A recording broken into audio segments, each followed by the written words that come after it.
Assalamualaikum warahmatullahi wabarakatuh. Selamat pagi anak-anak. Bagaimana kabarnya hari ini? Pastinya sehat ya. Baik, sebelum kita memulai pembelajaran hari ini, Ibu mengajak kalian semua untuk berdoa secara bersama-sama. Bismillahirrahmanirrahim. Baik, di samping ini Ibu mempunyai sebuah gambar berupa gambar makanan yang sering kita lihat dan sering kita makan. Menurut kalian ini makanannya sehat gak ya kalau kita konsumsi setiap hari? Bagaimana? Nah, jadi Ibu minta untuk kalian mengamati apakah makanan ini sehat untuk kita kalau konsumsi setiap hari.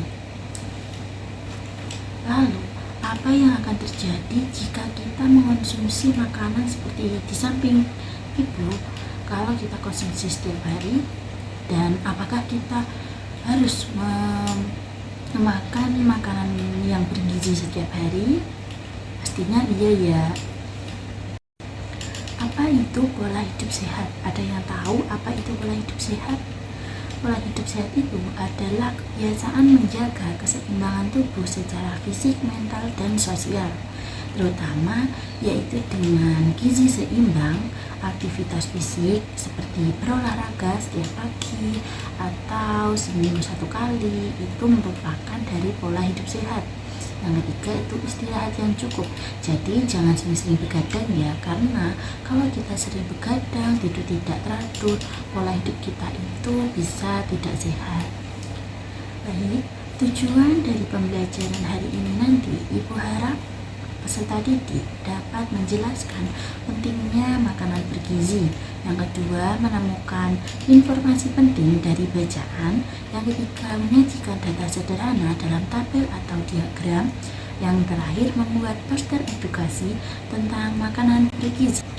Sebelum kita memasuki pembelajaran hari ini, siapa yang tadi sebelum menonton video Ibu ada yang sudah sarapan? Yang tadi pagi sarapan siapa? Jangan lupa sampai tidak sarapan ya anak-anak, karena tadi pagi kalian sudah sarapan. Jadi pembelajaran hari ini kita akan memasuki dalam materi IPAS. Di materi ini kita akan belajar mengenai makanan bergizi untuk menjaga pencernaan diri kita. Yang pertama, apa itu makanan bergizi? Makanan bergizi adalah makanan yang mengandung zat gizi yang dibutuhkan tubuh agar dapat tumbuh, berkembang, dan tetap sehat. Yang kedua, zat gizi yang dibutuhkan untuk tubuh itu ada apa aja sih? Yang pertama ada karbohidrat, yaitu sumber energi tubuh kita. Itu bisa contohnya seperti kita makan nasi, itu merupakan karbohidrat. Yang kedua itu ada protein. Protein membantu pertumbuhan dan memperbaiki jaringan tubuh. Seperti telur, ayam, itu merupakan protein. Yang ketiga lemak. Lemak merupakan cadangan energi dan melindungi organ tubuh. Itu seperti alpukat, kacang, dan biji-bijian. Yang ketiga itu ada vitamin dan mineral, menjaga daya tahan tubuh dan fungsi organ. Yang terakhir ada air. Air itu membantu proses pencernaan dan menjaga keseimbangan cairan tubuh. Jadi terutama kita dalam meminum air itu sangat penting agar tubuh kita itu seimbang dengan komponen-komponen lainnya, dengan zat gizi yang lain. Jadi saran Ibu, kita harus minum air itu 1 hari 8 gelas. Selanjutnya, mengapa makanan bergizi itu penting? Ada yang tahu kenapa ketika kita makan makanan yang bergizi itu penting? Ada yang tahu apa tidak anak-anak? Makanan bergizi itu penting untuk tubuh kita karena memberikan energi untuk belajar dan bermain ketika nanti kita sudah memakan makanan yang bergizi setiap hari. Jadi tidak hanya memakan makanan yang kurang bergizi. Terus yang kedua itu membantu pertumbuhan tubuh. Yang ketiga menjaga kesehatan sistem pencernaan. Yang terakhir meningkatkan daya tahan tubuh. Nah, di samping ibu ini ada contoh dari gambar isi piringku. Nah, di dalam isi piringku ini ada beberapa contoh zat-zat gizi yang bisa kalian ketahui. Yang pertama itu sayur dan buah. Sayur dan buah ini membantu kita makan dengan seimbang agar tubuh sehat, berenergi, dan terhindar dari penyakit. Yang di samping sebelah atas kanan itu ada lauk pauk seperti ikan, ayam, tahu, telur. Itu merupakan sumber protein yang berfungsi membangun dan memperbaiki jaringan tubuh. Yang di bawah itu ada sumber energi utama, yaitu makanan pokoknya. Itu ada nasi, ada jagung, ada ubi, dan juga ada kentang. Baik, karena materi mengenai makanan bergizi kita sudah selesai, lalu bagaimana sih makanan yang kita makan dapat diolah oleh tubuh? Maka kita akan pelajari sistem pencernaan manusia. Anak-anak, setelah kita mengetahui pentingnya makanan bergizi, sekarang kita akan mempelajari bagaimana makanan tersebut diproses di dalam tubuh. Nah, jadi kita akan masuki dalam materi sistem pencernaan manusia. Apa sih itu sistem pencernaan manusia? Ada yang tahu apa tidak? Nah, sistem pencernaan manusia adalah rangkaian organ yang bekerja sama untuk mengolah makanan menjadi zat gizi yang dapat diserap tubuh sebagai sumber energi, pertumbuhan, dan menjaga kesehatan. Nah, setelah kita mengetahui pentingnya makanan bergizi, sekarang kita akan mempelajari bagaimana sih makanan tersebut diproses di dalam tubuh. Nah, di samping ibu itu ada gambar proses dari mulut sampai rektum. Bisa kita baca bersama-sama ya. Nah, di bagian pertama, makanan akan masuk dalam mulut, lewati kerongkongan, menuju lambung, dan setelah itu zat gizi diserap oleh usus halus. Kemudian untuk airnya itu akan diserap oleh usus besar. Dan terakhir, sisa makanan akhirnya dikeluarkan melalui rektum dan anus. Oleh karena itu, kita perlu menjaga makanan dan juga kesehatan sistem pencernaan dengan mengonsumsi makanan bergizi, minum air yang banyak, dan juga membiasakan hidup sehat. Jadi itu tadi adalah gambaran dari sistem pencernaan dari mulut sampai anus. Baik, mengapa sistem pencernaan kita harus dijaga? Ada yang tahu? Nah, memang benar, membantu menyerap zat gizi secara optimal. Dan juga kedua, menjaga tubuh tetap sehat dan berenergi. Yang ketiga, mencegah gangguan pencernaan seperti sembelit atau sakit perut. Itu merupakan sistem pencernaan yang harus dijaga ya. Yang kedua, kita akan memasuki dalam materi bahasa Indonesia. Di sini kita akan memahami isi bacaan. Mengapa kita perlu memahami isi bacaan? Jadi setiap hari kita membaca berbagai bacaan untuk memperoleh informasi. Dengan memahami isi bacaan, kita dapat mengetahui informasi penting yang disampaikan penulis dan menambah pengetahuan dalam kehidupan sehari-hari.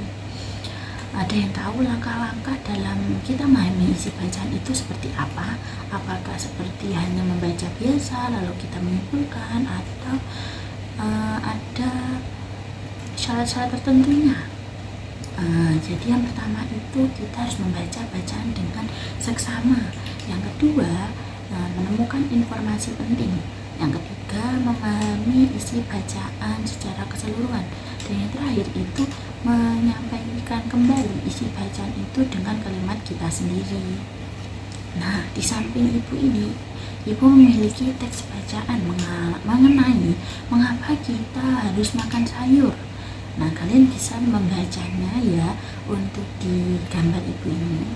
Lalu menemukan informasi penting. Apa isi bacaan teks di samping? Apakah ada yang tahu? Nah, benar, yaitu menjelaskan pentingnya mengonsumsi sayur bagi kesehatan tubuh. Yang kedua, apa informasi pentingnya? Informasi pentingnya itu sayur mengandung vitamin, mineral, dan serat. Serat membantu menjaga kesehatan sistem pencernaan. Yang ketiga, mengonsumsi sayur setiap hari membantu tubuh tetap tetap sehat. Nah, yang ketiga, apa simpulan dari teks bacaan di samping? Mengonsumsi sayur secara rutin merupakan salah satu kebiasaan hidup sehat yang membantu menjaga kesehatan tubuh dan sistem pencernaan. Jadi, itu merupakan dari contoh ketika kita membaca sebuah teks, lalu kita memahami isi bacaan dan juga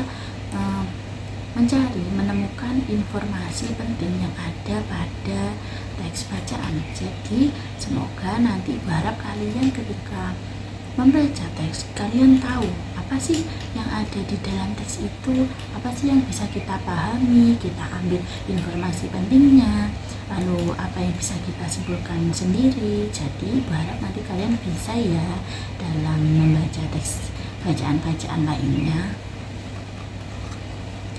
Selanjutnya kita akan masuk dalam materi matematika. Di matematika ini kita akan mengumpulkan dan mengelompokkan data. Apakah ada yang tahu bagaimana sih mengumpulkan dan mengelompokkan data itu? Tapi sebelum itu, ada yang tahu apa sih data itu? Ya, data itu adalah kumpulan informasi yang diperoleh melalui pengamatan, wawancara, atau survei. Langkah-langkah dalam mengumpulkan data itu, yang pertama, melakukan survei kepada teman sekelas. Itu bisa ya ketika kita dalam kelas, tapi kalau kita di luar itu juga bisa. Yang kedua, mencatat hasil survei. Kita harus mencatatnya untuk kita nanti buat dalam mengelompokkan data-datanya. Yang ketiga, mengelompokkan data berdasarkan jenis makanannya. Jadi ketika kita nanti tadi kita akan belajar mengenai makanan bergizi. Nah, pastinya ada beberapa macam makanan bergizi yang tidak sehat juga. Itu kita bisa kelompokkan nantinya dalam sebuah tabel ataupun diagram. Lalu yang kedua itu menyajikan data dalam diagram batang. Apa sih itu diagram batang? Diagram batang adalah cara menyajikan data menggunakan batang berbentuk persegi panjang sehingga data lebih mudah dibaca dan dibandingkan. Langkah-langkah membuat diagram batang ini, yang pertama itu kita menentukan judul diagramnya. Kita akan mencari tentang diagram batang ini mengenai apa gitu. Yang kedua itu menuliskan jenis makanan pada sumbu yang mendatar, itu seperti gambar itu ditulis dalam seperti nama sayur, buah, susu. Nah, untuk menuliskan jumlah peserta didik itu pada sumbu yang tegak, itu yang berdiri itu adalah jumlah peserta didik. Lalu yang terakhir itu menggambar batang sesuai banyak datanya. Jadi kita akan mencari misalnya siapa sih teman sekelas kita yang suka makan sayur. Nah, itu nanti akan dijumlahkan yang paling banyak makan sayur. Berarti itu misalnya ada 14 anak. Jadi diagram batang itu digambar dengan sama dengan angka yang dengan 14. Terus yang kedua itu buah. Siapa yang suka makan buah? Nah, itu nanti akan digambar juga seperti dengan sampingnya begitu. Nah, dari pembelajaran diagram batang dalam menyajikan informasi, dalam mengumpulkan data, itu kita akan banyak belajar. Pertama, dari diagram batang kita dapat mengetahui jenis makanan yang paling banyak maupun paling sedikit dikonsumsi, sehingga informasi menjadi lebih jelas. Sebelum Ibu membagi tugas, Ibu akan memberikan sebuah video. Nantinya kalian bisa tonton ya, itu merupakan video lagu mengenai pembelajaran kita hari ini. Semoga kalian suka. Karena kita sudah belajar beberapa materi, yaitu dari makanan bergizi, memahami isi bacaan, menyajikan data informasi, mengelompokkan data dengan tabel dan diagram. Ibu akan memberikan kalian LKPD, itu lembar kerja peserta didik, yang nantinya Ibu akan share dalam grup WhatsApp, lalu nanti dikumpulkan dalam Google Drive yang sudah Ibu kirimkan ya. Nah, di dalam LKPD ini itu ada gabungan dari beberapa materi yang sudah kita pelajari tadi. Jadi ada makan bergizi, memahami isi bacaan, dan juga menyajikan data dalam bentuk tabel maupun diagram. Jadi Ibu harap jangan lupa ya untuk mengerjakan LKPD-nya. Nanti bisa dikumpulkan di dalam Google Drive yang sudah Ibu kirim. Anak-anak, kita telah mempelajari pentingnya makanan bergizi, memahami isi bacaan tentang manfaat sayur, serta belajar mengumpulkan data, menyajikan data dalam bentuk tabel atau diagram batang. Semoga kalian semakin memahami bahwa makanan bergizi itu sangat penting untuk menjaga kesehatan tubuh, khususnya sistem pencernaan. Sekarang saatnya kalian menunjukkan pemahaman dan kreativitas kalian melalui sebuah tugas proyek. Di sini Ibu mempunyai sebuah tugas proyek untuk kalian. Tugas proyeknya itu membuat poster edukasi. Nah, di poster edukasi ini tugas kalian adalah membuat poster dengan secara individu dengan tema makanan bergizi untuk menjaga kesehatan pencernaanmu. Jadi poster ini nanti kalian buat dengan memuat dia itu harus beberapa hal berikut. Yang pertama, judulnya yang menarik. Yang kedua, gambar atau ilustrasinya mengenai makanan bergizi. Yang ketiga, informasinya penting tentang manfaat makanan bergizi bagi kesehatan pencernaan. Yang terakhir, kalimat ajakan untuk menerapkan pola hidup sehat. Jadi petunjuk pengerjaannya itu seperti yang sudah Ibu tuliskan di samping ini, dan ini ada contoh seperti gambar poster pola hidup sehat. Semoga kalian nanti bisa membuat yang tidak sama dengan Ibu yang tampilkan. Semoga bisa lebih bagus, lebih kreatif juga. Nanti posternya ini dikumpulkan di pertemuan berikutnya ya, dengan juga PR yang sudah Ibu cantumkan di modul ajarnya. Baik, karena kita sudah di ujung pembelajaran hari ini, pesan pembelajaran hari ini ada yang tahu apa aja sih yang sudah kita pelajari, apa yang bisa kita ambil dari pembelajaran hari ini? Ya, pesan pembelajaran hari ini, biasakan mengkonsumsi makanan bergizi seimbang setiap hari. Yang kedua, rajin membaca untuk memperoleh informasi yang bermanfaat. Yang ketiga, menggunakan data sebagai dasar dalam menyampaikan informasi. Yang keempat, bekerja sama, berpikir kreatif, dan peduli terhadap kesehatan diri sendiri maupun orang lain. Baik, kesimpulan dari hari ini, pada pembelajaran hari ini kita telah mempelajari bahwa makanan bergizi sangat penting untuk menjaga kesehatan tubuh, terutama sistem pencernaan. Dengan memahami isi bacaan juga, kita dapat memperoleh informasi yang bermanfaat tentang pentingnya pola hidup sehat. Selain itu, melalui kegiatan mengumpulkan dan menyajikan data dalam bentuk tabel maupun diagram batang, kita dapat menyampaikan informasi secara lebih jelas dan mudah dipahami. Melalui proyek pembuatan poster edukasi tadi, peserta didik dapat diharapkan mampu menerapkan pengetahuan yang telah dipelajari serta mengajak orang lain untuk membiasakan pola hidup sehat. Jadi, apakah ada yang masih ditanyakan? Nanti kalau ada yang masih ingin bertanya atau yang kurang tahu, bisa lanjut dalam pertemuan berikutnya.